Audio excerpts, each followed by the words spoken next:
bahwa Tuhan Yesus baik buat kehidupan kita. Haleluya. Yang berjalan bersama Dia kita akan.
Terlebih kami sebagai hamba-hamba-Mu Tuhan, kami kumpul dan bicara soal pekerjaan Tuhan.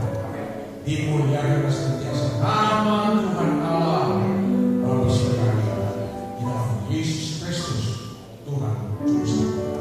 Terima kasih banyak. Saatnya kami akan menikmati firman Tuhan. Semua kami jadilah anak-anak Tuhan, hamba Tuhan yang setia dan dengan taat atas firman. Dalam nama Tuhan Yesus Kristus kami semurkan semua acara ini. Haleluya. Semua bilang amin. Terima kasih buat selalu semuanya. Kita akan mendengarkan program Tuhan nanti di bawah Yesus daerah. Saya persilakan kepada Tuhan yang sudah ditugaskan untuk mendengarkan Tuhan pada pagi menjelang siang. Dipersilakan.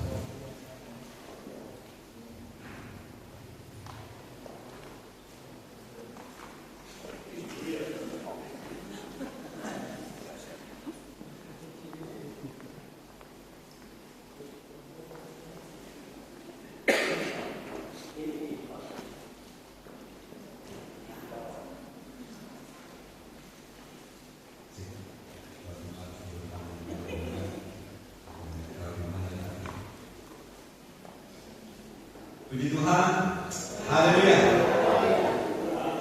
Saya tadi tugaskan kalau pembukaan memang untuk yang akan dilanjutkan Tuhan dari IMB dan memang tidak ada urusan kehilangan siapa masih berbeda.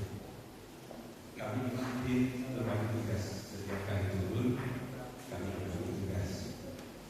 Dan hari Sabtu kemarin itu saya ditugaskan oleh Ketua tim DKDMB. Menugaskan saya untuk menyampaikan firman Tuhan. Saya berpikir masih ada yang lebih senior dari saya yang doa firman Tuhan tadi saya sampaikan sama ketua tim, saya langsung jawab. Bisa bergeser nanti saya sampaikan kalau lain waktu. Begini saja, nanti akan berbagian pada waktu-waktu selanjutnya bagian lain. Jadi tidak saya di depan dan juga Matius wilayah 16 ayat 17 dan rekan-rekan hamba Tuhan yang hadir pada kesempatan ini. Puji Tuhan. Saya berhadapan dengan para ahli Taurat. Saya akan sebut orang baru nanti konotasinya agak berbeda ya. Tapi berhadapan dengan ahli Taurat. Saudara bisa mengerti ahli Taurat ya. Semua kita ini para pembicara, para peneliti Alkitab kan. Jadi saya tidak semua saya tidak para ahli.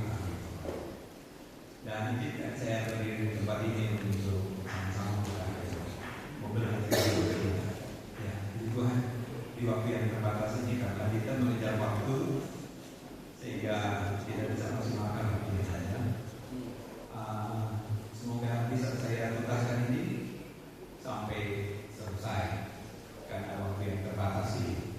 Dan saya berpikir agak khawatir kalau saya tuntaskan karena nanti setidaknya orang bilang dan jadi nggak dapat dulu. Sudah saya begitu juga sebentar di pemaparan materi nanti. Puji Tuhan.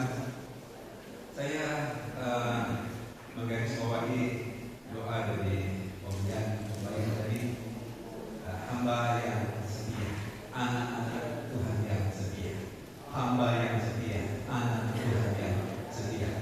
Ternyata connect dengan apa yang kita akan sama-sama kita baca. Mari kita membuka Alkitab kita, ya.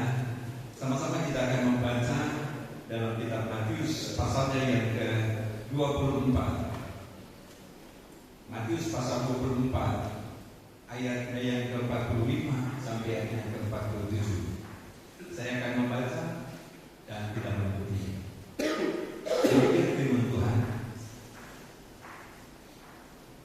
Berkata demikian. Siapakah hamba yang setia dan bijaksana yang diangkat oleh tuannya atas orang-orangnya untuk memberikan mereka makanan pada waktunya? Berbahagialah hamba yang didapati tuannya melakukan tugasnya itu. Ketika tuannya itu datang, Aku berkata kepadamu, sesungguhnya tuannya itu akan mengangkat dia menjadi pengawas segala miliknya. Katakan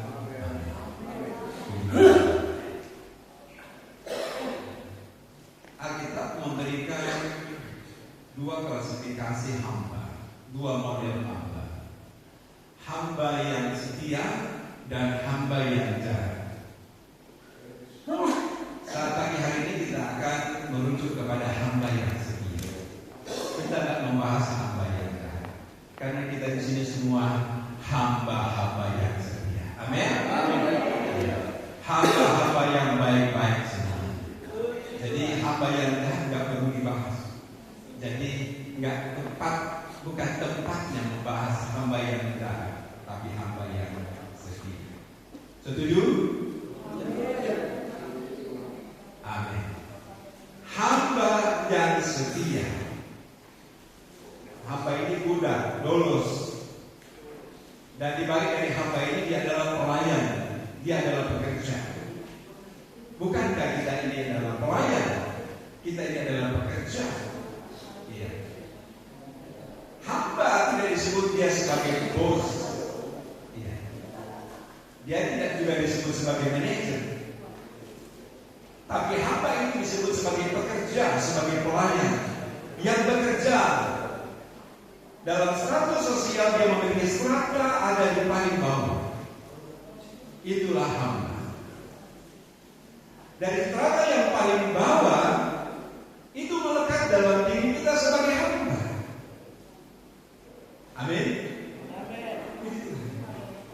Ini hanya mereview kembali khotbah-khotbah yang sering Bapak Ibu dan rekan-rekan kita semua sampaikan lewat khotbah.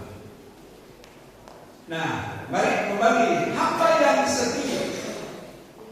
Saya ketika ditugaskan saya langsung belajar. Ya oh ya. Iya. Karena memang demikian. Saya begitu ketua tim sampaikan, saya langsung belajar karena saya harus menyampaikan firman Tuhan tidak hanya sekedar saja. Sehingga apa yang bisa saya sampaikan yang ada pada saya tidak ada pada saudara, ada pada saudara tidak ada pada saya, demikian juga pun sebaliknya. Hamba yang setia, hamba yang setia adalah hamba yang dipercaya. Ya, amin. Yakin kita hamba yang dipercaya? Yakin kita hamba yang dipercaya. Karena statusnya hamba yang setia. Kalau sedikit saya akan nyimpan dikit. Kalau hamba yang tidak setia, dia tidak akan dipercaya. Itu kan kenyataan. Puji Tuhan, ada banyak hal yang Tuhan percayakan pada kita sebagai hamba karena kita mau setia. Dan itu nilai yang Tuhan taruh di dalam kita. Termasuk di dalamnya kaitannya dengan kemurnian dalam kita melayani, kemurnian di dalam kita mengajar.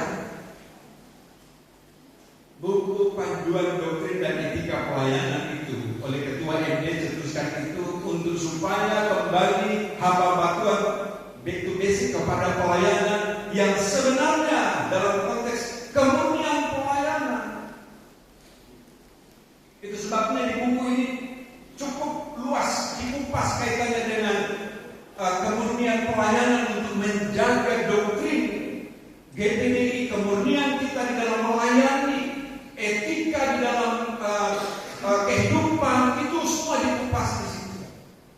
Tapi nanti sebentar ada bagian-bagian, saya hanya kulit doang. Hamba yang setia adalah hamba yang dipercaya sehingga dia dipercayakan untuk menjadi seorang pengajar.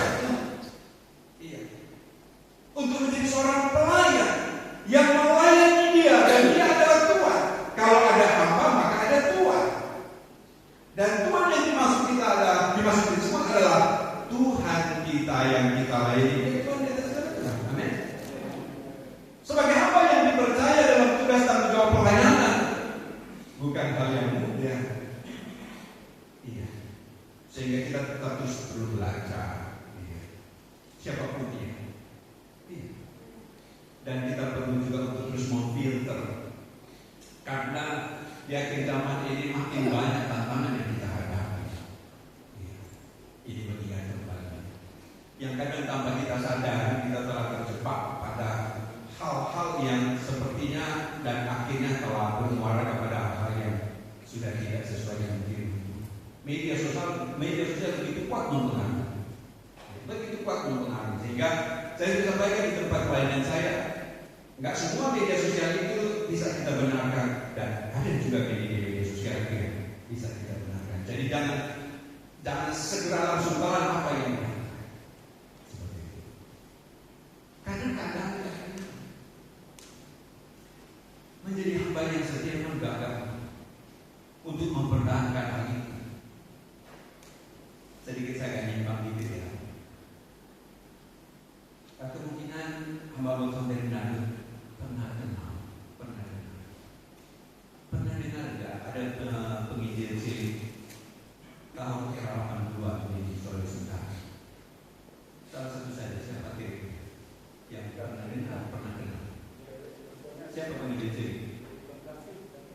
David dan Ribka. Orang Sulawesi Utara kenal. Dan saya waktu itu masih tahun 80-an itu, 80-an awal saya itu masih, kalau tahun 80 ya saya usia 10 tahun. Tapi dia di kisaran 81, 82, 83. Saya mendengar begitu cerita David dan Ribka. Begitu sangat menginspirasi. Bahkan kita jadi kamu pernah dengar ya. Tapi Bapak Ibu sekalian, ketika kita mencari David dan Ribka, sudah enggak ditemukan dan Pak di dalam bumi.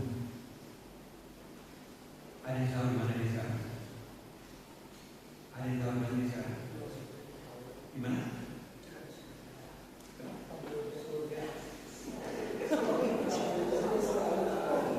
Yang pasti pernah kenalkan David dan Ribka, penginjil cilik yang sungguh banyak ribuan orang yang datang pada Yesus.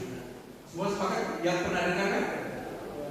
Ribuan orang itu bertobat, dibaptis, terima Yesus, dan terjadi banyak mujizat.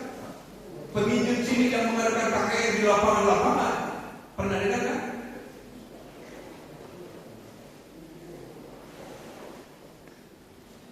Dan dia telah berganti baju.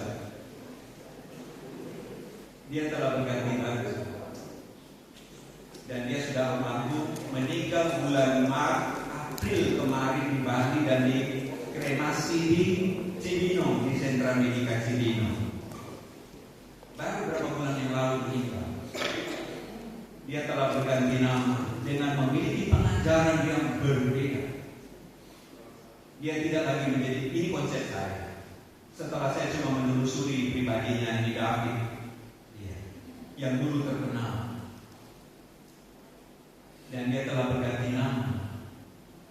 Saudara jangan sekarang nanti terganggu. Damian Dematra. Pernah dengar Damian Dematra? Damian David, namanya David berubah menjadi Damian Dematra. Dia menjadi seorang sutradara terkenal, penulis terkenal, novel-novel, pelukis terkenal, dan mendapat penghargaan internasional berkali-kali. Namanya Damian Dematra. Dialah David, seorang penginjil cilik yang pernah menghebohkan Sulawesi Utara dan bahkan Indonesia. Dan ternyata wawancara dia dengan salah satu media VOA, dia mengatakan, saya bukan Kristen. Ini kontroversi saudara-saudara. Karena setelah didapati dia punya pengajaran adalah dia memahami bahwa Allah itu adalah Allah yang pluralisme. Sedangkan kekristenan tidak memahami Allah yang pluralisme. Kekristenan memahami bahwa Allah itu di dalam pribadi Yesus satu-satunya.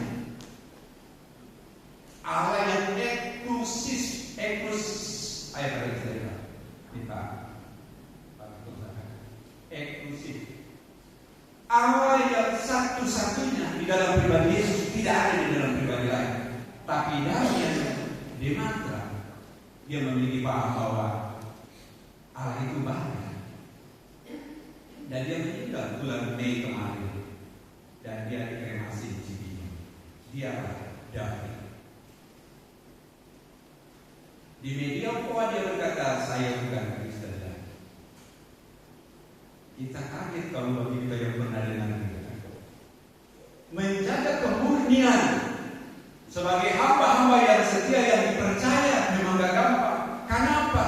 Karena kita sedang berhadapan dengan tantangan yang begitu berat sekali. Beda kan situasi 30 tahun yang lalu dengan sekarang. Tapi mari tunjukkan kita mau menjadi hamba yang setia. Amin. Hamba yang setia, hamba yang dipercaya untuk kita melaksanakan tugas-tugas dan tanggung jawab. Berikut, hamba yang setia adalah hamba yang memiliki loyalitas, patuh, tunduk. Iya. Itu hamba yang setia. Adakah hamba terhadap tuannya dia memberontak? Tidak. Kalau hamba terhadap tuan majikannya dia memberontak, maka dia pasti akan diusir. Majikannya atau tuannya akan berkata, engkau hamba yang tidak setia, tinggallah engkau daripada. Maka seorang hamba yang setia adalah hamba yang memiliki loyalitas terhadap majikannya, terhadap tuannya. Begitu juga dengan kita. Loyalitas yang kita tunjukkan kepada Tuhan kita, Yesus, sebagai Tuhan di atas segala Tuhan. Saya bawa ini dalam konteks karena kita bagaimanapun juga adalah bagian dari organisasi gereja GPI. Dalam organisasi gereja, dia memiliki hierarki dari pusat, daerah, wilayah sampai kepada para gembala-gembala. Saya sudah sampaikan dalam setiap organisasi apapun, semua ada aturan supaya tertib, supaya disiplin. Kalau tidak ada aturan maka liar. Mengapa perlu ada gereja secara organisasi? Supaya ada penataan dalam penata layanan. Kalau tidak ditata, kacau jadinya. Nah, di dalam konsep ini perlu loyalitas antara bawahan dan atasan. Sebagaimana loyalitas kita terhadap majikan kita di atas. Begitu juga di struktur di dalam organisasi. Kalau dalam tingkat gereja lokal, sebagai gembala berharap jemaat memiliki loyalitas terhadap gembala. Itu kita sanjung tinggi. Kalau ada jemaat sudah tidak loyalitas pada gembala, maka pasti gembala dia akan sikap pahala. Dan pasti konsepnya ini sudah tidak beres, sudah tidak loyal kepada gembala. Begitu juga dalam organisasi, baik wilayah terhadap majelis daerah, demikian. Dan seterusnya. Tunduk, patuh dalam tugas dan tanggung jawab yang diberikan. Saya adalah hamba, maka Tuhan di atas segala Tuhan saya adalah Dia Yesus. Saya tunduk dan patuh kepada Dia yang memberikan tugas dan tanggung jawab. Amin. Itulah hamba yang setia. Sehingga tidak ada pemberontakan di sini, tidak ada pembangkangan di sini. Dan puji Tuhan, di Jawa Barat dari periode ke periode ini tetap terjaga. Haleluya. Puji Tuhan. Ya, kita akui baik di tingkat wilayah, tingkat daerah maupun tingkat pusat skala nasional. Kita akui GPD secara nasional tetap eksis sampai sekarang dan konsisten komitmen di dalam kemurnian doktrin. GPD yang ke-102 atau 103 tahun. Walaupun ada era-era di awal-awal GPD terjadi perpecahan saudara-saudara, tapi sudah lagi terjadi. Tapi setelah kesini GPD tetap berdiri tegak berbandingkan dengan yang lain-lain. Terjadi perpecahan karena perbedaan dalam hal doktrin. Dan itu ada pada kita masing-masing. Berikut, hamba yang setia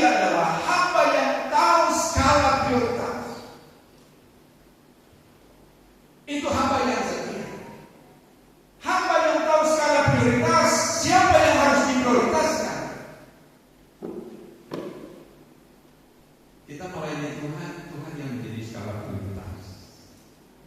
Amin. Tuhan yang menjadi skala prioritas. Karena kita ketika sekolah Alkitab, kita dipanggil oleh Tuhan untuk melayani. Kita sudah memberi diri untuk Dia yang utama dan yang pertama. Itu hamba yang setia. Adakah seorang hamba berhadapan dengan majikan tuannya, dia berkata, "Tuan, maaf, saya masih ada urusan lain." Tuhan akan berkata, "Loh, kamu kan hamba di sini. Kamu harus memprioritaskan tugas dan tanggung jawabmu terhadap saya sebagai Tuhan." Maka sebagai hamba yang setia, dia tahu skala prioritas, mana yang menjadi prioritas demi kepentingan Tuhan. Kita melayani sebagai hamba demi kepentingan Tuhan. Amin. Saya tanya, kita hamba-hamba Tuhan. Kita bekerja demi kepentingan siapa? Kepentingan siapa? Kepentingan siapa?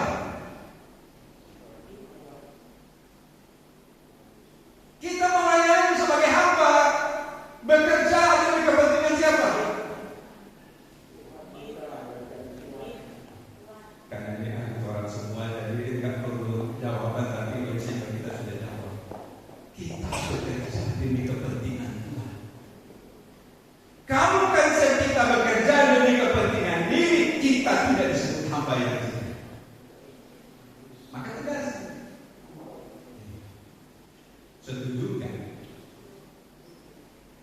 Kita kalau bekerja demi kepentingan hal-hal yang materi, ini bukan hamba yang setia. Orientasi sebagai hamba adalah dia bekerja demi kepentingan majikannya, demi kepentingan tuannya, dan dia lakukan itu dengan setia. Maka dia akan disebut sebagai hamba yang setia. Lukas 17 ayat 7. Coba tampilkan Lukas 17 ayat 7. Lukas pasal 17 ayat 7. Semoga bisa saya tuntaskan. Lukas 17 ayat 7. Siapa di antara kamu yang mempunyai seorang hamba yang membaca atau menggembalakan ternak baginya, akan berkata kepada hamba itu setelah ia pulang dari ladang, "Mari segera makan." Lanjut ayat 8. Bukankah sebaiknya ia akan berkata pada hamba itu, "Sediakanlah makananku, ikatlah pinggangmu, dan layanilah aku sampai selesai aku makan dan minum." Siapa yang menjadi prioritas di sini, hamba atau majikan? Tuhan. Ini semua sudah tahu ya. Hanya untuk sedikit memberikan sebuah gambaran yang diberikan begini. Ini sebagai review Pak. Ketika pulang, misalnya ada pekerja, izin Om ya, saya pakai Om saya kita di sini. Om saya kita ini mau pergi panggil pekerja, yang jadi driver, pergi jalan-jalan dalam banyak urusan-urusan. Ini pekerja ini dia sopir capek, ya capek mana ya? Driver atau yang duduk? Driver capek sudah. Pulang tengah malam, begitu pulang, tuannya bilang begini sama driver, kamu cuci mobil, ya, masukin ke garasi, kunci pintu garasi, sampai di dapur, kamu siapin makanan, semua itu kamu lakukan. Saya akan makan. Ada komplain nggak di sini? Ada komplain nggak dari hamba di sini? Ada nggak? Ada Om ya. Kalau dia komplain di dalam begini, Om maaf Om, saya sopir dari sepanjang hari. Saya lapar. Sampai di sini saya berharap segera makan. Tapi saya harus disuruh ini itu. Enak aja Om. Om mau yang duluan. Itu kan yang dimaksud di ayat di sini. Ada komplain enggak? Bapak Ibu sekalian, secara manusia manusia mukmin. Tapi hamba yang setia dia memprioritaskan tuannya, walaupun dia lapar, walaupun dia capek, Tuhan yang didahulukan. Katakan amin. Iya, Tuhan yang didahulukan. Nanti kalian di sini. Tapi kalau seandainya itu terjadi, kalau tinggal sisa, dia tetap bersyukur. Tapi pada kita begini, nanti setelah saya makan, baru kau boleh makan. Jadi di sini bahwa hamba yang setia adalah hamba yang tahu mengerti prioritas siapa yang diprioritaskan di sini. Yang diprioritaskan di sini adalah Tuhan. Bukankah itu yang kita lakukan selama ini? Kita memprioritaskan Dia dalam tugas dan pelayanan. Bahkan pun dalam keluarga. Karena memang itu panggilan hamba. Mungkin terkadang istri lupa, ini bagaimana ini dan bagaimana itu, atau sebaliknya. Tapi karena kita memenuhi panggilan, kita memprioritaskan Dia Tuhan. Amin. Berikut, ini ada beberapa singkatnya, tinggal 10 menit. Berikut, hamba yang setia adalah hamba yang tahu kapasitas. Kapasitas ini bicara soal kemampuan, iya, dalam banyak hal, iya. Kalau secara sederhana kalimatnya, dia tahu diri, iya. Ayat dari yang ke-9 sampai ayat 9. Ayat 9. Adakah ia berterima kasih kepada hamba itu? Ini karena hamba itu telah melakukan apa yang ditugaskan kepadanya. Dia tahu diri. Dia tahu kapasitas dia ada di strata hamba, bukan di strata majikan. Iya. Sehingga dia tahu dia ada posisi sebagai seorang hamba, sebagai seorang pekerja yang bekerja. Bekerjalah selagi hari siang. Dia bekerja saja walaupun kalau saya ilustrasikan tadi, dia pulang capek apa dan sebagainya. Seandainya dia masih disuruh masak, dia sambil goreng. Sudah lapar saya ini, tapi Tuhan yang harus diprioritaskan, yang harus didahulukan. Tidak apa-apa karena saya mau menjadi hamba yang setia, hamba yang menyenangkan Tuhan saya. Setelah selesai dia masak, lalu dia taruh di meja, Tuhan sudah tersedia, perutnya sudah keroncongan. Dia lihat Tuhan lakukan. Kadang kita tidak.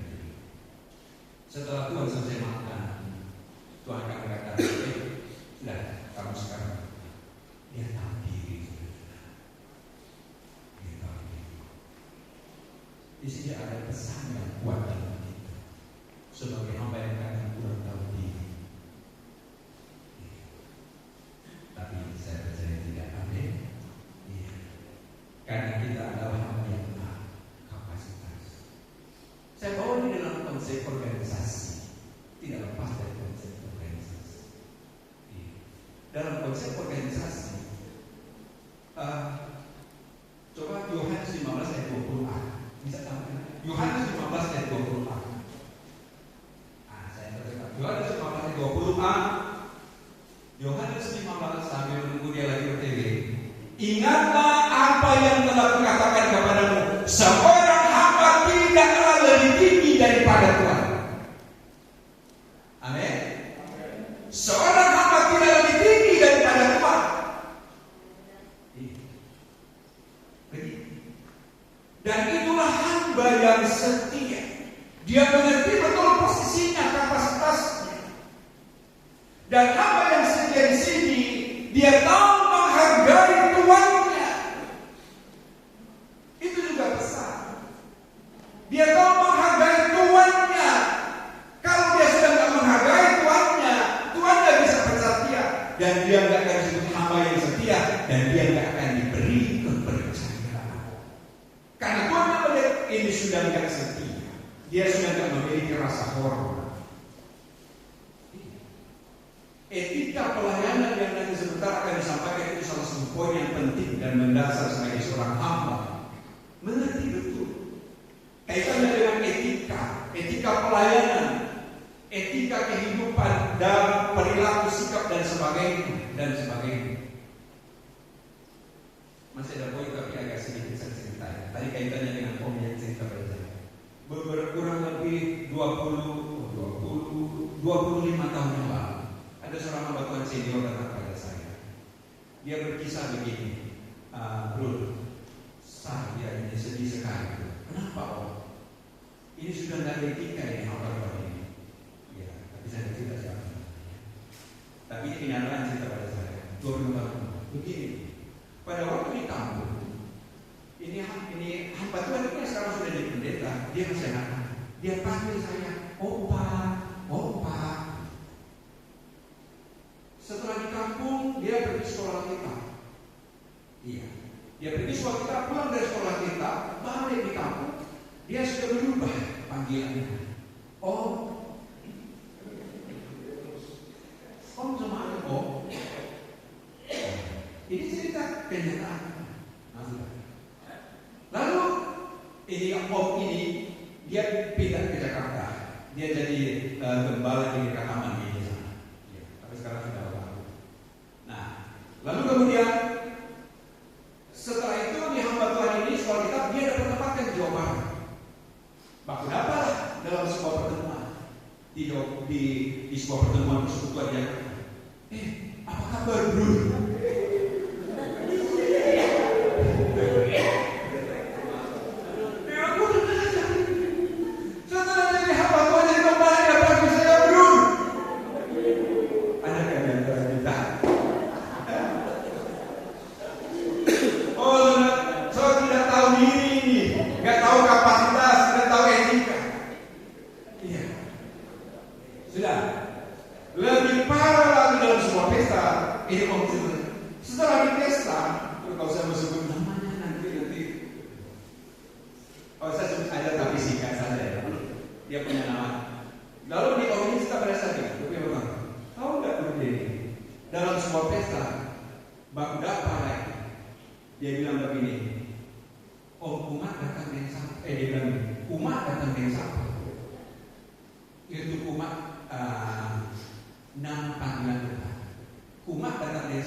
Hamba yang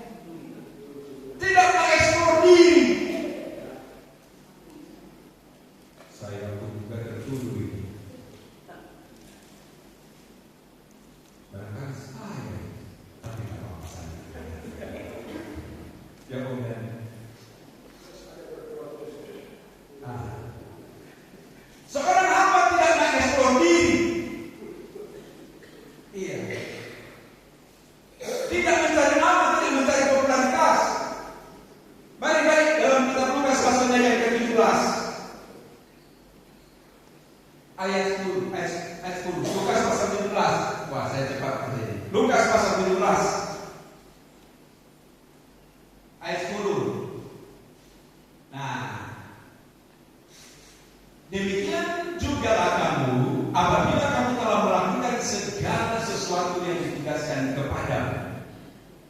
Ini banyak. Segala yang ditugaskan kepadamu, hendaklah kamu berkata, kami adalah hamba-hamba yang tidak berguna. Sepakat enggak? Hamba yang tidak berguna. Dari sudut mana nih hamba tidak berguna? Percuma dong kita hamba kan berguna. Saya beri sebuah ilustrasi begini. Ketika kamu datang, katakanlah datang di rumah Om Yontam, ada tamu datang masuk di ruangan tamu, lalu kemudian tamu berkata, oh, ini ruangan ini bersih, rapi sekali. Nah, Omnya kepala senyum. Setelah itu Omnya ajak makan. Tamu itu ajak makan. Pindah ruangan kita makan di ruang makan. Begitu di ruang makan, terus kita makanan yang enak-enak sekali. Lalu tamu itu berkata, oh, surprise ini makanan enak-enak sekali. Luar biasa.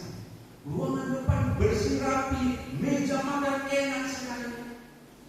Lanjutnya menanya, apakah kita mau perkenalkan ada orang dapur yang bekerja untuk itu? Ada yang kita mau bilang? Kalau seorang bos, dia gengsi kalau mau berkata, ada orang bagian dapur yang ini, ada pembantuku yang membereskan ini.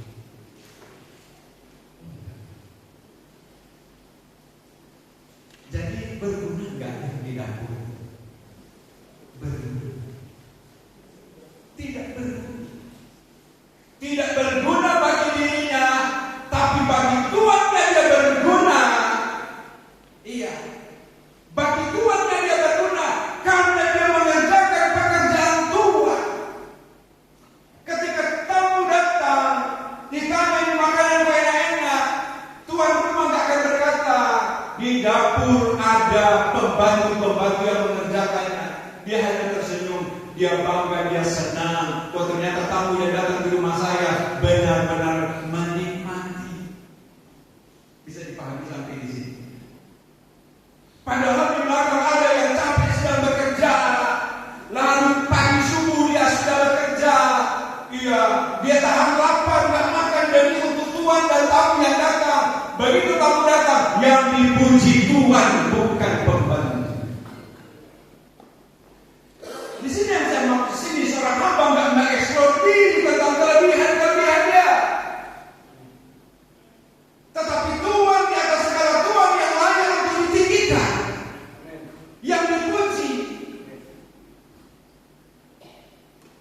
Hamba yang tidak berguna karena kami hanya melakukan apa yang harus kami lakukan atas perintah Tuhan. Jadi majelis wilayah bekerja, iya. Bekerja dengan sungguh-sungguh dan setia. Iya. Karena kita hanya menyenangkan hati Tuhan. Amin. Hamba yang tak berguna bagi dirinya. Kalau seandainya mau kata, tiba-tiba buka pintu, hamba asisten dapur dengar, ini Tuhan, saya capek bikin, ya nggak bisa kalau saya dia buka pintu, tuan, tamu, saya yang masak, tapi nggak ada yang begitu. Dia tetap di belakang, namanya nggak disebut. Namanya nggak disebut, tapi yang dipuji Tuhan. Tapi peran dari hamba ini begitu luar biasa. Peran dari hamba ini begitu luar biasa. Dia tidak dikatakan berguna, tapi dia menjadi berguna. Alasannya karena dia bekerja untuk kepentingan Tuhan. Maka begini saudara, kalau kita bekerja bukan kepentingan Tuhan, lebih parah.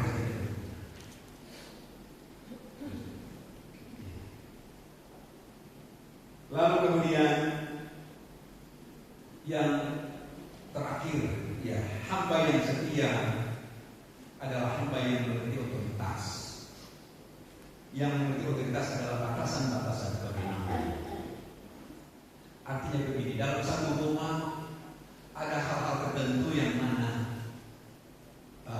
majikan ketua itu hamba itu ada batasan-batasan. Ya, nggak boleh melebihi batasan dari Tuhan. Seperti itu. Amin. Begitu juga dengan kita. Mengerti otoritas. Mengerti otoritas dalam hubungan organisasi itu menjadi hal yang penting. Karena apa? Sebagai aturan dalam kita, tahu otoritas itu harus menjadi sebagai hamba yang setia. Nah, hamba yang setia kembali. Saya kembali ke ayat supaya langsung tuntasnya. Hamba yang setia. Mana tadi? Nah, ayatnya yang ke-47 ditulis begini. Hamba yang setia, aku akan berkata kepadamu, sesungguhnya Tuhan itu akan mengangkat dia. Hamba yang setia akan diangkat oleh Tuhan menjadi pengawas. Naik level menjadi Tuhan. Naik level. Dapat penghargaan dari Tuhan. Kita akan lakukanlah. Dengan setia. Maka saya percaya Tuhan kita melihat dan memperhatikan siapa itu Tuhan, karena kita diberi percaya tugas-tugas dan tanggung jawab. Puji Tuhan. Maka saya percaya dia akan berkata, hamba yang setia. Ini kan ketika Tuhan memberikan kepada 3 orang, yang satu talenta, yang satu 5 talenta.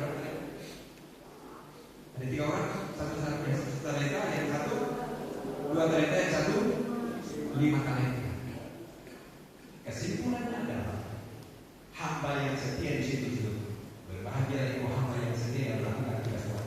Tapi hamba yang enggak ada hamba kok enggak melakukan, hamba kok enggak setia, hamba kok membanggakan, hamba kok enggak tahu diri. Yang itu dari harapan itu kata Tuhannya. Tetapi hamba yang setia yang melakukan dalam tulisan di situ, mana itu hamba yang setia. Amin. Tuhan Yesus memberkati. Puji Tuhan. Dan sekarang jam 12. Oh, jam 11. Ya. Karena sesuai dengan jadwal, saya komitmen dengan jadwal. Jam 11 kita masuk season berikut. Dan firman Tuhan saya selesaikan di sini. Dan saya minta untuk doa sudah firman Tuhan. Setelah selesai doa, baru kemudian tim akan melanjutkan sesi pertama di jam 11. Siapa yang bisa tahu berdoa? Yang tahu berdoa. Saya lagi ini kira jangan di sini kira. Ya, Francisco kira. Ya, doa firman Tuhan. Setelah ini isinya dari saya kami ambil akhir. Doa firman Tuhan dan doa firman selanjutnya. Mari doa bukan Bapak di surga dalam nama Yesus Kristus,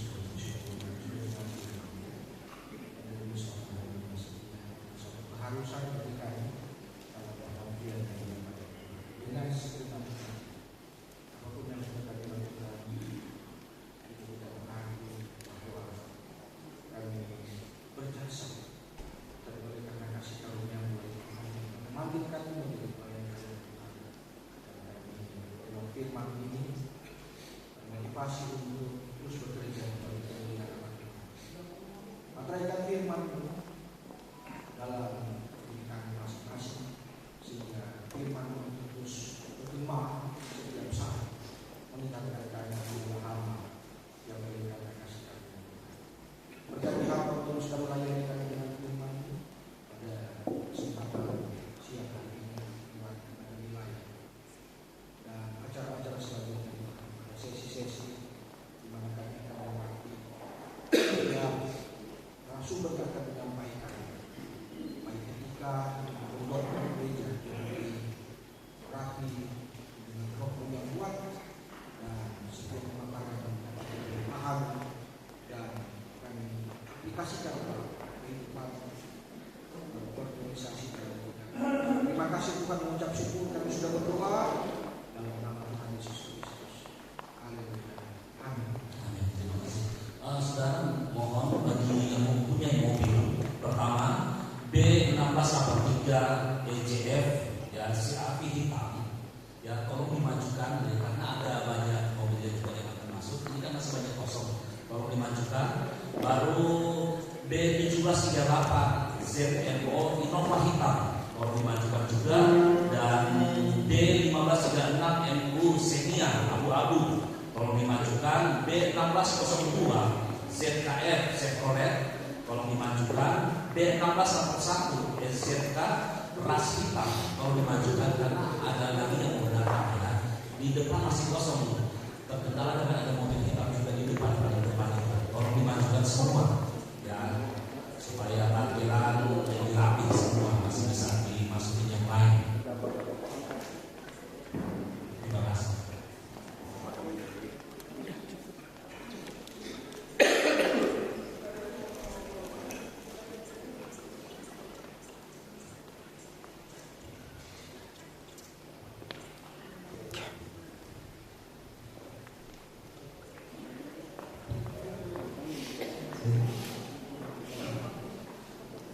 Mari seluruh tim BKDEP untuk maju di depan. Ya.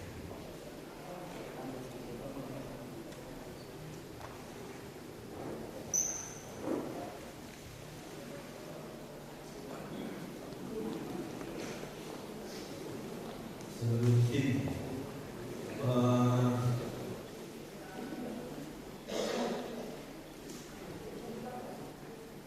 tim DKDP ini belum sempurna semuanya karena ada yang masih dalam perjalanan. Di antaranya Pak Wim, Ketua Tim BKDP, Badan Kajian Doktrin Publik Pelayanan. Ini karena Pak Wim terjadwal untuk pemeriksaan kesehatan, jadi tadi dapat informasi dari beliau agak terlambat. Tetapi rekan-rekan, mohon izin kami mundur di depan. Ya, rekan-rekan kami jadi tua, kita sama-sama apa dan berdoa. Terima kasih. Sekali lagi jangan salah mengerti. Kami mohon izin duduk di depan saudara. Bukan karena kami lebih dari saudara, tapi kita sama-sama apa kita semua pelayan-pelayan. Terima kasih bagi saudara. Khusus pada pertemuan kita punya Bapak kita terima kasih banyak buat kesempatan ini kami dilayani dengan sebaik-baiknya dan kita percaya sebenarnya semuanya kita semangat. Ketua wilayah, ketua rumah ya, ada yang di tuan rumah wilayah kedua ya. Terima kasih banyak ya teman-teman. Kalau ada dulu ya jangan lupa ya, harus berkata. Oke, baik. Kita masuk pada sosialisasi buku panduan doktrin dan etika pelayanan. Ini sesi pertama. Di sesi pertama ini ada dua poin yang akan kita lalui, yaitu pembacaan pendahuluan dari buku yang nanti sementara akan kita bahas. Lalu kedua, seminar berjudul doktrin persepuluhan yang nanti akan disampaikan oleh Bapak Pendeta Dr. Zacharias Manade. Saya melihat di sini. Kita akan segera mulai dan saya serahkan kepada Pendeta Parvin Haryansyah, dia akan menyampaikan pendahuluan isi buku. Tetapi sebelumnya buku semua sudah pegang ya? Sudah terdistribusi semua ya? Ya. Sebab nanti ketika nanti pendahuluan semua sebaiknya pegang buku supaya juga bisa langsung melihat halaman per halaman yang disampaikan. Ya, silakan pada Pak Parvin.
DPP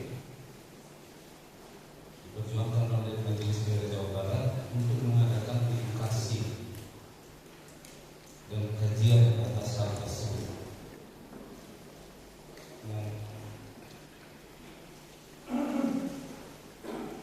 Dan kita bersyukur bahwa ini pertama yang dapat dilaksanakan di MT Jabar.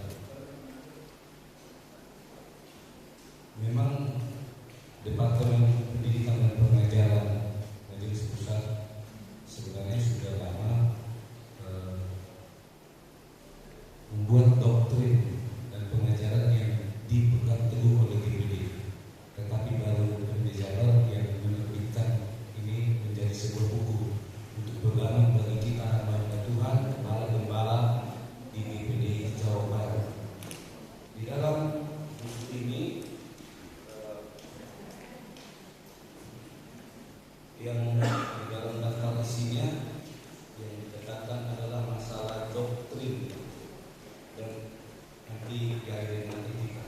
Dan yang pertama adalah doktrin tentang Alkitab. Doktrin tentang Alkitab di halaman 1. Definisi doktrin Alkitab.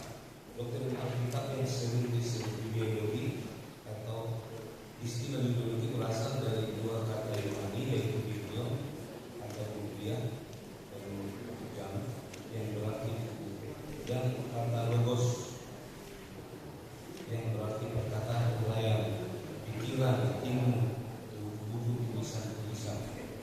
Dan ideologi adalah ilmu yang mempelajari tentang sekitar penulisan Alkitab. Dan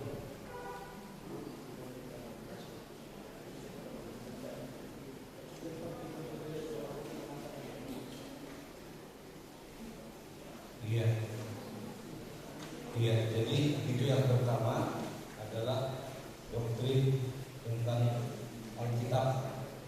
Dan kita meyakini bahwa Alkitab adalah firman Allah.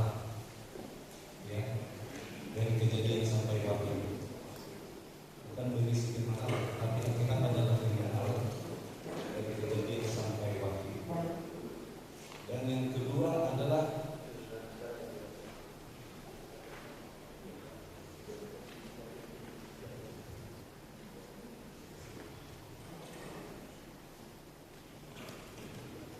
doktrin tentang Allah. Doktrin tentang Allah atau yang dalam istilah teologi.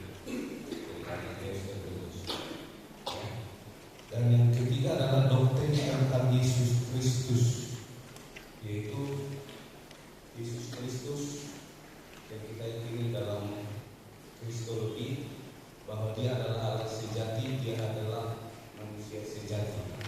Dia datang ke dalam dunia diutus oleh Bapa untuk melaksanakan misi penyelamatan. Missio Christo, yaitu misi penyelamatan. Dan yang ketiga di dalam buku ini adalah doktrin tentang Roh Kudus atau yang disebut dengan pneumatologi. Kita percaya bahwa Yesus Kristus naik ke surga, tapi dia berkata, aku tidak meninggalkan kamu piatu. Kita tidak ditinggalkan karena dia mengutus Roh Kudus menjadi pendamping kepada perjalanan gereja Tuhan di sepanjang zaman dalam berbagai kondisi dan situasi. Dan termasuk tadi sempat ngobrol dengan Pak Gembala di tempat ini bagaimana tantangan yang dihadapi, bukan hanya dari luar tapi juga dari dalam. Tetapi realitanya saat ini pekerjaan Tuhan di tempat ini diberkati oleh Tuhan. Dan itulah pengalaman kita bantuan DPD. Sudah saya katakan kalau bantuan DPD memulai pelayanan dari tidak ada menjadi ada. Saya bertahun-tahun di hutan saudara di provinsi Jambi. Ya. Dari kota Jambi aja naik kapal pongpong namanya 1 malam, baru nanti dari situ naik sepeda berjalan 20 kilo. Memulai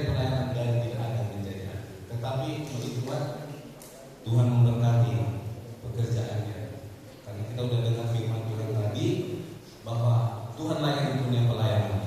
Kita adalah hamba-hamba yang dipercayakan untuk melaksanakan tugas pelayanan. Dan yang berikut adalah doktrin tentang keselamatan soteriologi. Ya, doktrin tentang keselamatan. Ya, banyak juga pemahaman mengenai doktrin keselamatan. Sekali selamat tetap selamat, gitu ya. Tapi kita tidak meyakini seperti itu. Keselamatan bisa hilang. Oleh sebab itu bertekunlah kata firman Tuhan. Ya. Dan yang berikut adalah doktrin tentang akhir zaman, eskatologi. Dan di mana gereja Tuhan sebenarnya kalau di dalam akhir zaman kita melihat ada di konteks akhir zaman sampai Tuhan Yesus datang kembali menjemput para yang percaya. Oleh sebab itu kiranya kita tetap, dan waktu Yesus pun berbicara tentang akhir zaman dalam Matius 24. Kemudian ketika dia menjelaskan kepada murid-murid, yang pertama Yesus katakan, waspadalah terhadap penyesatan. Baru Yesus menjelaskan tentang tanda-tanda akhir zaman. Jadi sangat berbahaya kalau terjadi penyesatan, ajaran-ajaran sesat. Dan kita DPD tetap meyakini bahwa perjalanan gereja Tuhan, khususnya di GPD yang sudah berumur kira-kira 104 tahun sampai hari ini boleh tetap diberkati Tuhan adalah karena sesuai dengan firman Tuhan yang kita sudah dengar tadi. Kita adalah hamba Tuhan GPD yang tetap setia kepada Tuhan yang telah memanggil kita, setia kepada firman Tuhan, setia di dalam mengikuti apa yang Tuhan mau. Dan Tuhan kita tahu, kita yakin bahwa Tuhan itu adalah Tuhan yang setia. Dia setia kepada orang yang setia, termasuk hamba Tuhan di wilayah 16-17. Puji Tuhan. Demikian dari sumber kata.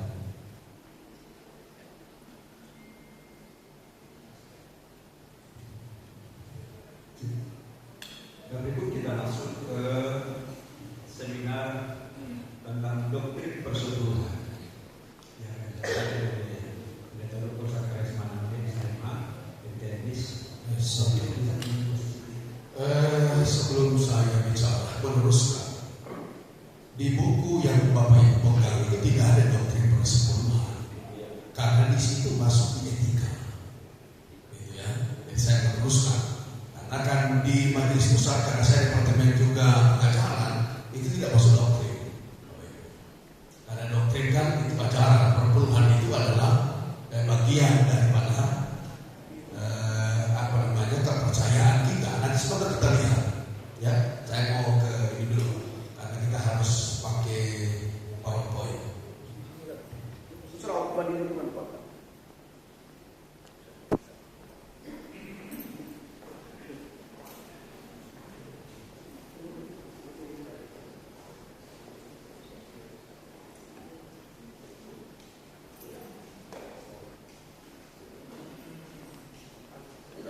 Apa bisa berdiri aja?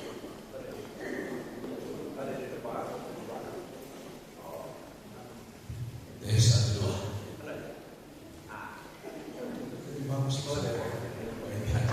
Oke, Tuhan memberkati kita semua, Bapak Ibu. Saya ditugaskan Ketua MD untuk membawakan materi ini. Jadi diluruskan bahwa di buku kita ini tidak masuk dalam doktrin, tapi masuk dalam bagian etika.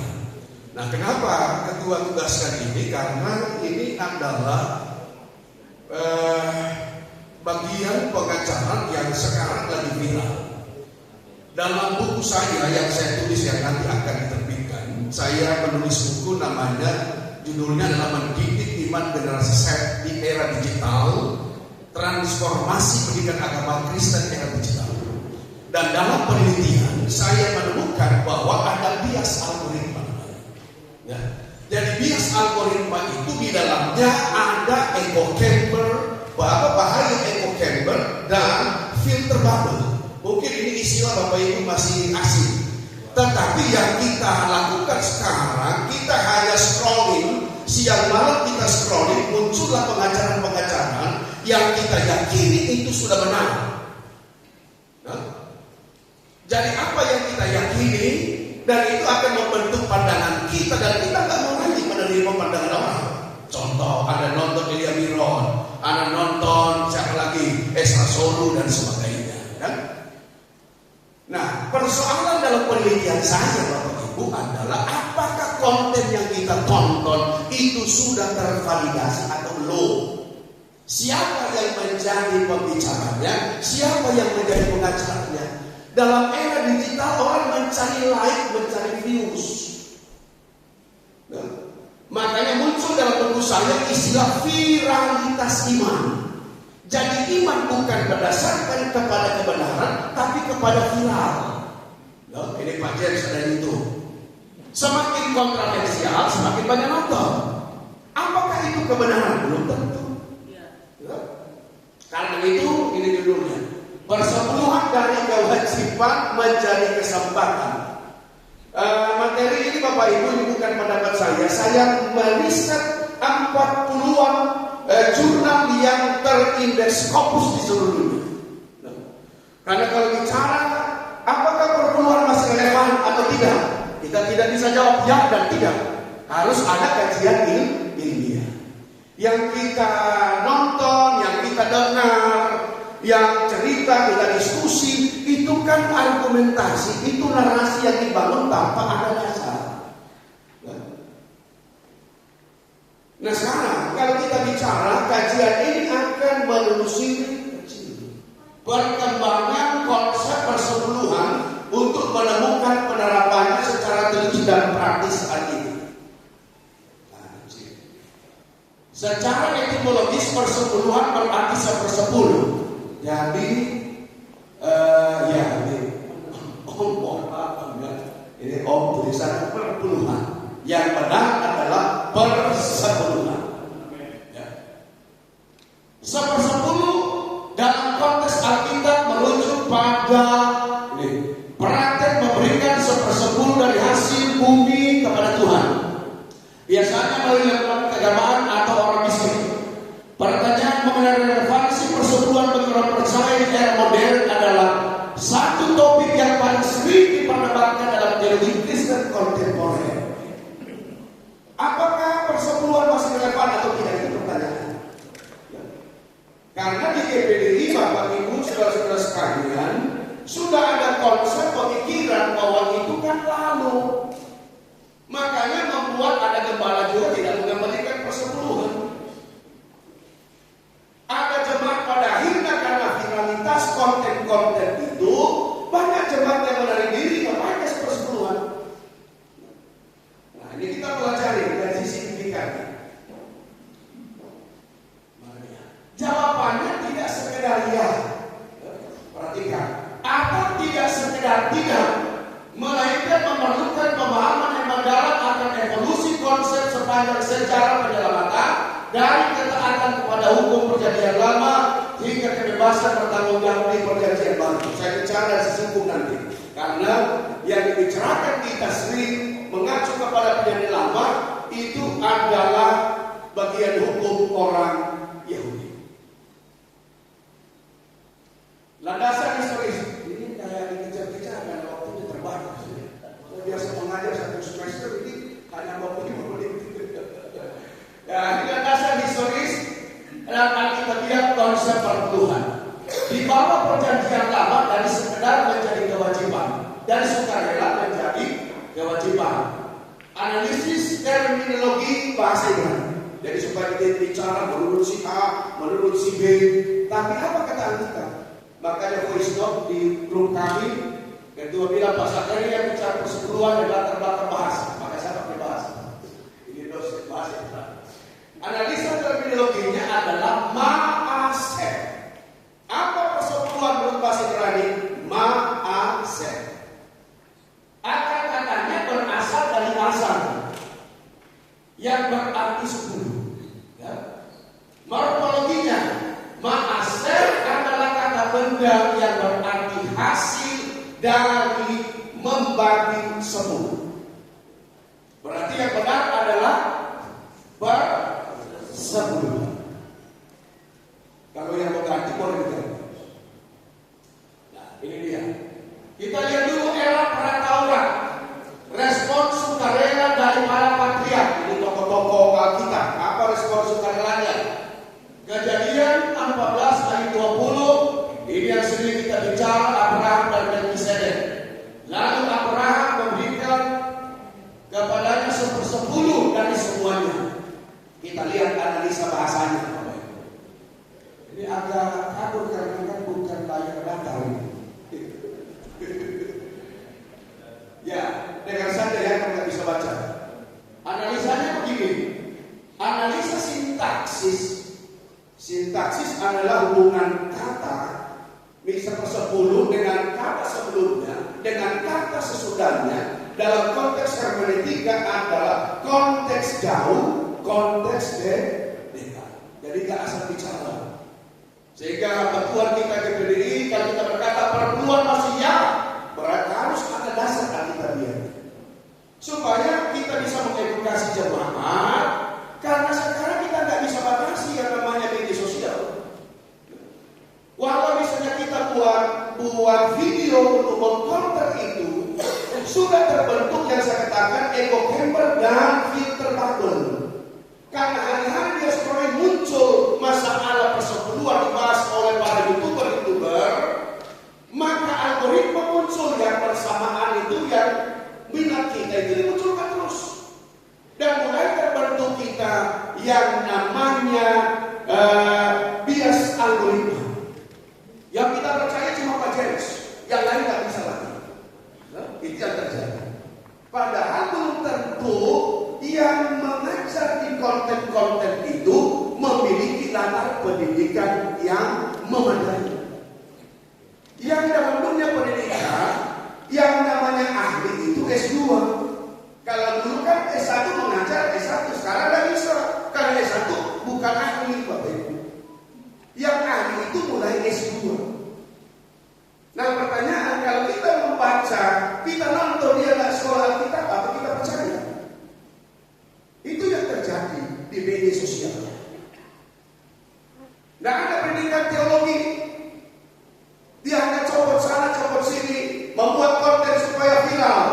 Banyak penonton, tapi kita berkata itu yang betul. Maka ini yang menjadi dasar. Nah, konteks ini terjadi di atas dulu, analisa sintaksis. Ya. Kata kerja wahiten ada vowel consecutive imperfect menunjukkan tindakan naratif yang berurutan. Jadi kalau wow tidak menunjukkan hurufnya karena memang agak apalagi ini kan W wow ada awalan V menjadi awalan penghubung dalam bahasa Ibrani, tapi ada wow konsekutif imperfect ini menunjukkan bahwa tindakan naratif itu ada aturannya, mulai A, B, C, jadi tidak serampangan. Bisa? Baru konteksnya. Ini terjadi sebelum hukum Taurat diberikan. Jadi Abraham dan Melkisedek itu sebelum hukum Taurat diberikan. Dalam bahasa hukum menggunakan antelegen. Artinya itu bukan perintah. Karena belum ada aturan yang mengatur sebelum Melkisedek dan Abraham. Melkisedek dan Abraham memberikan 1/10. Bisa? Nah, maka kita belajar kan. Jadi belum ada aturan harus beri. Tapi ini anti-legend dalam bahasa Latin. Abraham memberikan persepuluhan secara sukarela sebagai respon terhadap berkat kemenangan, bukan karena perintah. Ini adalah prinsip syukur, bukan hutang. Kita lihat dasarnya dulu. Ya. Cepat-cepat. Berapa menit ya? Tahu ya? Kejadian 22:28. Nasab Yakub akan selalu mempersembahkan 1/10 kepadamu. Analisa gramatikanya kita lihat.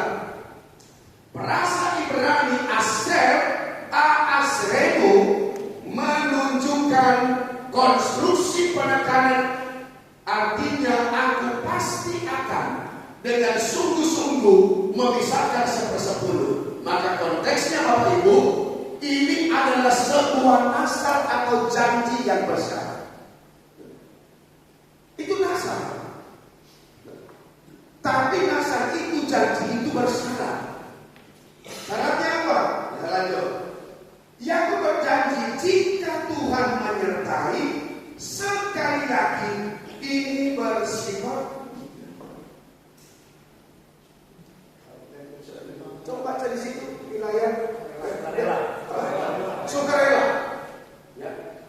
Jadi dasar yang bersifat sukarela. Kenapa kita mulai dari dasarnya Bapak Ibu supaya kita bisa menjawab. Kalau ada jemaat bertanya, ada pendeta bertanya, jadi tidak tahu menurut saya, ya, apa kata kita? Ya. Lanjut. Era hukum Taurat, sistem pajak teokrasi yang mengikat. Kenapa era hukum Taurat itu wajib? Karena pemerintahan masih bersifat teokrasi. Jadi Allah mengatur semuanya. Nah, Imamat 27 ayat 30 hukum kudus. Demikian juga segala persembahan persekutuan dari tanah dan milik Tuhan, itu adalah persembahan kudus bagi Tuhan. Analisa gramatikanya, ada perasa hu kodes la Adonai yang sering kita baca YHWH Yahweh. Saya sampai hari ini belajar berbagai dari sekolah dasarnya orang Yahudi, situsnya sampai hak gadol, Midrash Gadol yang perguruan tingginya. Tak ada saya menemukan mereka membaca YHWH menjadi Yahweh. Sampai hari ini mereka tetap ganti Adonai. Nah, ngapain kita tinggal di sebuah gaya-gayaan kok? Itu Yahweh, dia Yahweh itu. Orang asli Anda gak berani. Saya berpikir dulu ketika saya S1, S2, saya berpikir, oh itu mungkin zaman dulu gak bisa disebut. Tapi kalau Anda scrolling, para rabi membaca kitab Taurat, mereka sampai hari ini tidak berani menyebut Yahweh. Siapakah kita? Nah, ini dia adalah kalimat nominal yang menyatakan identitas. Persepuluhan adalah kekudusan. Ini perhatikan. Implikasi bukan pemberian atau gift. Jadi persepuluhan di zaman Taurat itu bukan pemberian, tetapi melainkan pengembalian milik Tuhan. Nah, menahannya dianggap mencuri, mengambil apa yang bukan haknya. Ini bukan bahasa saya. Saya meriset 40-an tadi. Tulisan-tulisan yang sudah terindah Scopus membahas supaya bukan pandangan saya sebagai pembicara, tapi ini sudah teruji, tervalidasi. Jadi bukan hanya di Indonesia, tapi dunia internasional mengakui para teolog bahwa mengembalikan milik Tuhan kalau menahannya dianggap mencuri. Dari merasa itu yang tahan. Karena kalau mencuri, undang-undang baru yang nanti berlaku 2 Januari itu lebih tinggi hukuman dengan undang-undang lama. Mencuri sendiri masih lebih ringan, tapi kalau saya ajak beliau, hukumannya lebih tinggi. Mencuri siang, mencuri malam, hukumannya cukup berbeda. Jangan pernah mencuri siang, karena hukumannya lebih tinggi daripada mencuri pagi atau siang. Bukan mengatasi mencuri. Nah, implikasinya, ya sudah ya. Sistem 3 jenis persepuluhan. Jadi ternyata Israel mengenal 3 jenis persepuluhan. Yang sering kita bicarakan hanya 1 persepuluhan. Kita lupa bahwa ada 3. Hukum Taurat sebenarnya mengatur 3 jenis persepuluhan yang totalnya mencapai 23,3% per tahun. Udah pernah dengar? Ini hasil riset dari struktur bahasa dan orang para ahli-ahli orang ahli bahasa. Ternyata perpuluhan mereka 1 tahun itu harus 23,3%. Nah, ini jenis perpuluhannya. Jenis pertama, persepuluhan Lewi. Itu bilangan ayatnya. Tujuannya mendukung suku Lewi pelayanan Tuhan yang tidak memiliki tanah warisan. Persepuluhan kedua, persepuluhan perayaan, ulangan 16. Dana untuk perayaan keluar dari hadapan Tuhan di Yerusalem. Ada ayatnya kan? Kalau engkau melakukan perayaan, jual itu, hasil itu baru dalam bentuk duit, baru bikin perayaan. Itu persepuluhan wajib bagi orang miskin. Yang ketiga, persepuluhan orang miskin. Bulan 18 ayat 8 mulai. Jaminan sosial setiap 3 tahun untuk orang asing, janda dan yatim piatu. Berarti kita berbicara persepuluhan mana? Karena selama ini ributnya media sosial, orang berdiskusi karena tak hanya memahami persepuluhan di atas. Orang ini kan paham bahwa tidak ada haknya. Tapi kan zaman sekarang nggak cocok lagi sebenarnya. Karena bantuan bawa mobil mewah, punya aset di mana-mana. Nah makanya saya tim kerja Departemen AS akan turun sampai Januari dalam periode pertama kami mendata aset mana KPDI, mana milik MD, mana milik pribadi pendeta. Tapi orang tidak mau ambil, jadi jangan. Kami hanya mendata. Tujuannya supaya tahu kekayaan GPDI Indonesia berapa. Sulut melaporkan dalam rakernas kami kemarin kekayaan GPDI Sulut 540 sekian miliar. Jadi saya tanggal 10 akan ke sana, kami akan mendata lagi. Nah, nanti ke Jawa Barat, departemen yang ada di sini. Nah, supaya tahu ini kan kita teriak-teriak nggak ada, kan bantuan melayani nggak ada, bisa apa tidak? Sekarang yang kaya semakin kaya, yang bisnis semakin bisnis, karena cocok lagi soalnya. Tapi kita lihat di mana yang cocok, supaya kita proporsional menjawab. Nah ini dia ayatnya. Maleakhi 3 itu perintah dan teguran. Bolehkah manusia menipu Allah? Bawalah seluruh persembahan persekutuan itu ke dalam rumah perbendaharaan. Analisa leksikalnya, kata menipu atau merampok kaba. Ini artinya sangat kuat. Jadi apa ya? Tidak ada perampokan. Masih ada. Itu bukan merampok. Dipaksa dengan kekuatan itu merampok. Nah, perbendaharaan itu outside adalah gudang fisik di bait Allah. Analisa gramatikalnya habibu adalah kata kerja dalam bentuk kifil imperatif atau perintah kausatif yang mengikat. Jadi kalau bertanya apa hibil, apa hopal, nanti pelapor jaga di dokter Tatulus, dia dosen di Berani. Nanti belajar. Bahasa sangat saja dia tahu. Menunjukkan ini adalah perintah langsung dari Israel saat itu. Cepat-cepat. Nah, sekarang kita lihat di bawah perjanjian baru ada pergeseran ke sikap hati. Analisa terminologinya ada kata Yunani apodekato, akar katanya deka atau 10. Morfologinya kata kerja yang berarti memberikan sepersepuluh. Pak, apakah sepersepuluh besar, kecil, dan seperti layar yang lucu? Ternyata dalam riset saya menemukan Bapak Ibu, dalam kajian gramatika dan sintaksis, 1/10 itu adalah baseline, batasan dasar.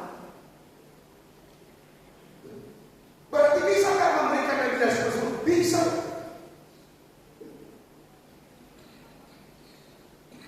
Coba kita lihat mana sebenarnya. Matius 23 morfologi katakan berarti 10. Ucapan Yesus penggenapan bukan pembaharuan hukum.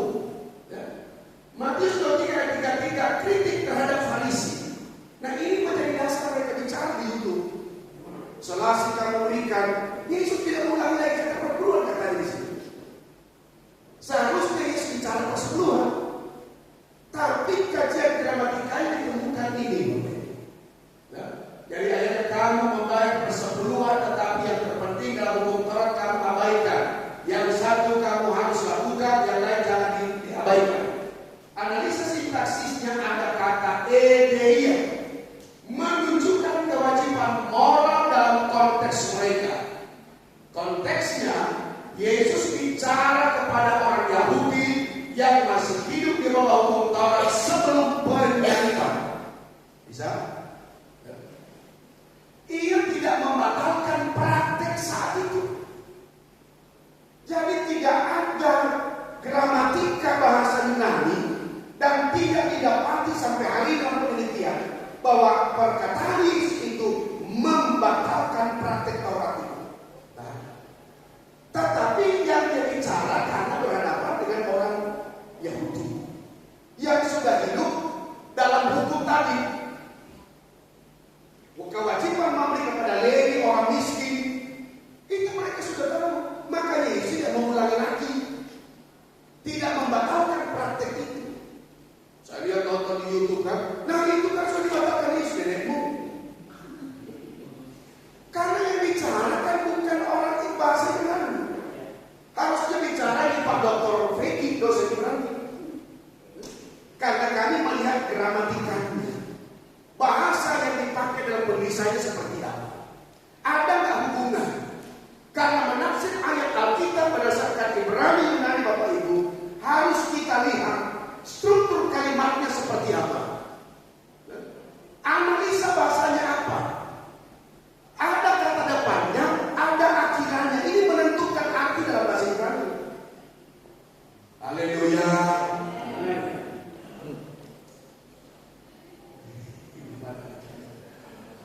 Ia tidak membatalkan, tapi membatalkan praktik tapi menekankan bahwa persepuluhan tanpa keadilan, belas kasihan, dan kesetiaan adalah sia-sia. Jadi yang mengecam, biar ngonya orang nanti bilang kasih persepuluhan, tapi kalian mengabaikan keadilan, belas kasihan, kesetiaan, itu nggak ada gunanya. Bukan isi bicara, tidak perlu kasih lagi. Karena yang dia dapat taruhlah ini manusia semua dari Yahudi. Ngapain saya bicara persepuluhan, sudah tahu kewajibannya.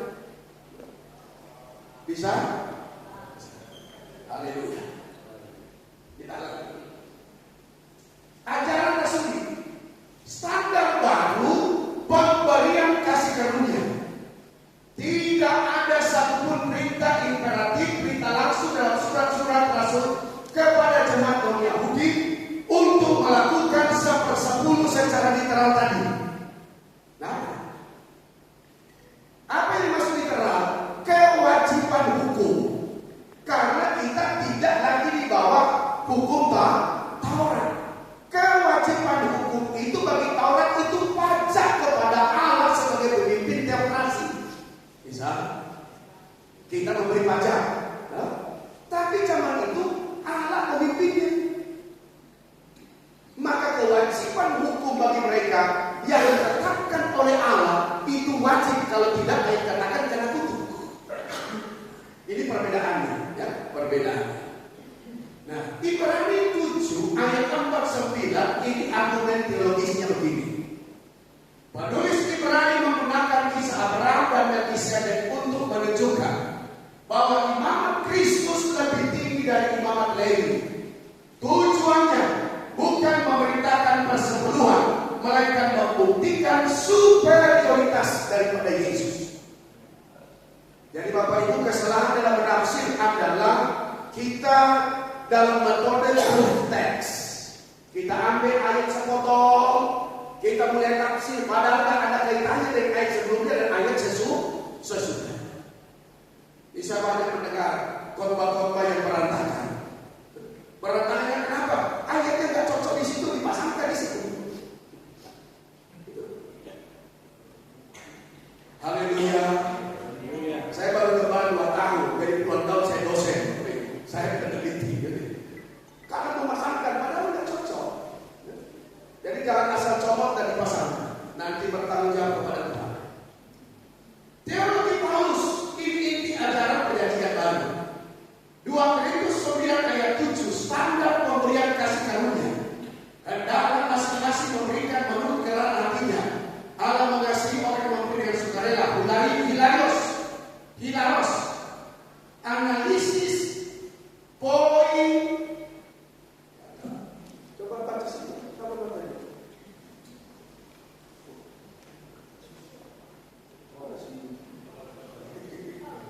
apa di komputer apa sih?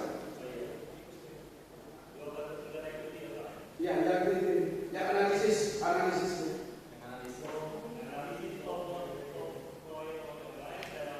Oh, itu sudah sampai di sini.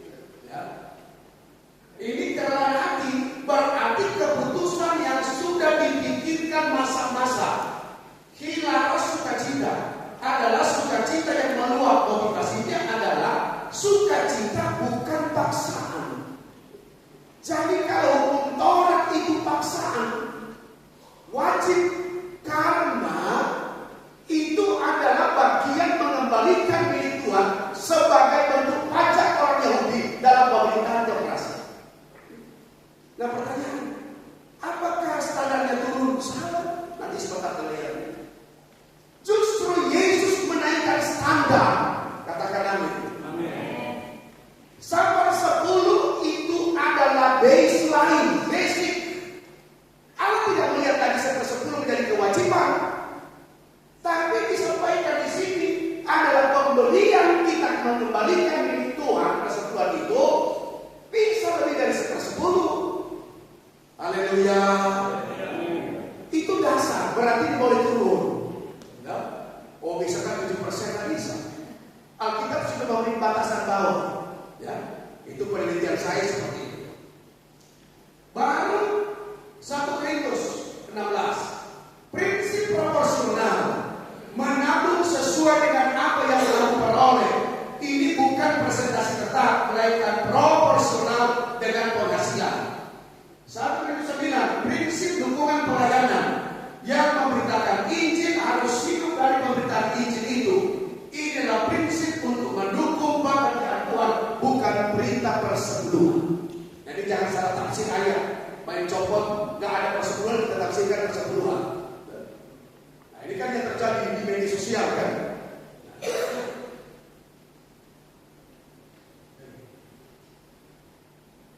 Coba di enter.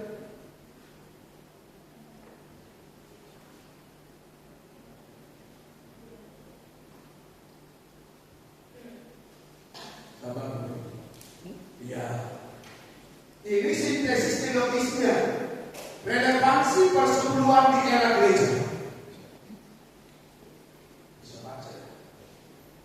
Aspek istilah kunci, perjanjian lama di bawah hukum Maaser, bagian 1/10 yang wajib, sedangkan di bawah kasih karunia koinonia, persekutuan berbagi dan karis kasih karunia. Jadi terjadi perbedaan mendasar dari yang tadinya tuntutan hukum, sekarang persepuluhan mengembalikan 1/10 yang baseline itu adalah karena kasih karunia Tuhan. Amin. Kalau tadi wajib, jangan membunuh, dihukum. Itu anti yang tadi kan. Baru yang kedua, dasar hukumnya kok itu merupakan ketetapan atau statuta. Jadi kalau perguruan tinggi di kampus saya ada statuta, itu peraturan. Penerimaan mahasiswa sekian, SKS sekian, tatap mukanya sekian, sampai dapat ijazah apa yang dilakukan, itu namanya ketetapan statuta. Sedangkan di perjanjian baru, kebebasan rohani dan kasih, standarnya perjanjian lama persentase tetap minimal 10%, totalnya menjadi 23,3% per tahun. Itu wajib. Kalau tidak mereka ikuti. Ya. Perjanjian baru proporsional dan berkorban seringkali melampaui 10%. Nah itu yang masalah. Jadi ini Bapak Ibu, kami memberikan edukasi ini supaya Bapak Ibu sebagai gembala ada ilmu sedikit menjawab pertanyaan-pertanyaan yang berseliweran di baik dari jemaat kita maupun dari penyerang-penyerang kekristenan. Kita lihat lagi, lanjut dulu. Motivasi hati. Perjanjian di bawah hukum Taurat, ketaatan dan takut hukuman. Jangan mencuri siang 5 tahun. Jangan mencuri malam 6 tahun 9 tahun.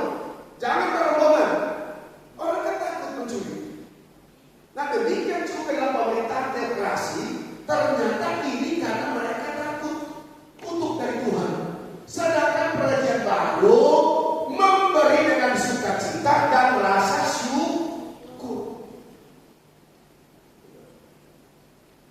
penerima perjanjian baru, lama suku Lewi dan bait suci. Perjanjian baru di bawah kasih karunia, pekerjaan Tuhan, misi dan sesama. Karena ada orang miskin, ada hamba Tuhan, mungkin bertamu ke om, yang ada om ada sisa persepuluhan yang kasih. Ada orang yang miskin datang. Itu yang ada di perjanjian baru. Yang terakhir sanksi, perjanjian lama kutukan, pencurian terhadap Allah. Karena kan ada hukum sipil, ada hukum moral, itu semua diatur. Sedangkan perjanjian baru itu dampak rohani, menghambat pertumbuhan dan berkat rohani. Sebentar kita ada layar. Nah ini secara hukum menjawab kunci, apakah persepuluhan masih relevan? Itu pertanyaan dari sekarang. Nah, secara hukum legalistik tidak, karena kita bukan di bawah hukum Taurat. Itu Alkitabiah begitu. Nah, orang percaya tidak berada di bawah hukum Taurat. Keselamatan tidak bergantung pada memberikan 10%. Tidak ada perintah eksplisit dalam surat Paulus yang mewajibkannya bagi jemaat menurut hukum. Ya. Jadi tidak ada hukum yang mewajibkannya karena orang hukum Taurat kan jangan diakurasi. Tapi sekarang di mana kita? Secara prinsip dan praktis, apakah relevan? Jawabannya sangat relevan. Jadi kalau kita menjawab pertanyaan orang Yahudi itu hukum tanggung jawab dalam negara teokrasi, sekarang kita di bawah kasih karunia, maka sangat praktis. Nah, sangat relevan sebagai tolak ukur, patokan dasar baseline jika orang Yahudi bawah hukum Taurat memberi 10%, menjadi aneh jika orang Kristen yang telah menerima kasih karunia yang tak bernilai memberi kurang dari ini. Ini bukan bahasa saya, ini bahasa para pakar teologi dunia. Berarti bukan bahasa Zakarias. Ini kesepakatan yang sudah tervalidasi dalam teologi dunia yang sudah terlibat fokus jurnal-jurnal yang sudah beredar di seluruh dunia. Maka ternyata ini ya, 10% angka ini adalah roda bantu. Roda bantu spiritual yang baik untuk memulai disiplin pribadi. Jadi bukan berarti turun, tapi ini menjadi roda bantu. Iya, zaman dulu mereka di bawah hukum Taurat yang melanggar dikutuk, apalagi kita di bawah kasih karunia. Berarti bukan turun dari 10%, bila perlu lebih dari 10%. Haleluya. Tinggal mau kita cek di majelis daerah apakah lebih atau turun daripada. Karena saya pernah bersaksi begini dapat ketua, Pak sudah bahas. Saya bilang kami dalam kegiatan MD ada yang bersaksi anggota MD. Setiap bulan dia sebelum corona dia dapat puluhan sekian 2 juta, tapi sesudah corona tinggal tidak sampai 1 juta. Ketua langsung bilang begini, Pak Sakari, apa iya? Jadi kok ketua menjawabnya sini saya. Saya tanya Pak Ketua, kenapa Pak Ketua begitu? Rupanya kan Pak Ketua tahu daftarnya kan? Ini kembali ini memberi berapa?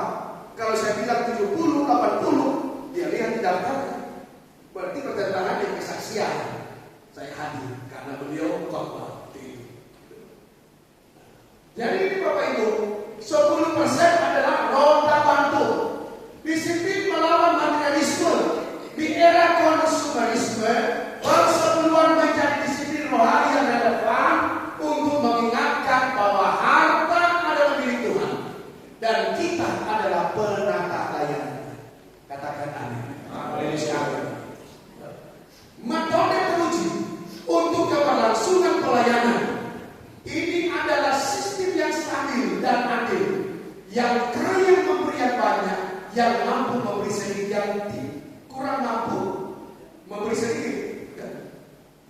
Untuk menjaga operasinya kerajaan Allah. Ya contoh, ada orang kaya kasih persetujuan mungkin 10 juta di gereja ini, ada orang yang cuma bawa sayur. Itu keseimbangan dalam pelayanan.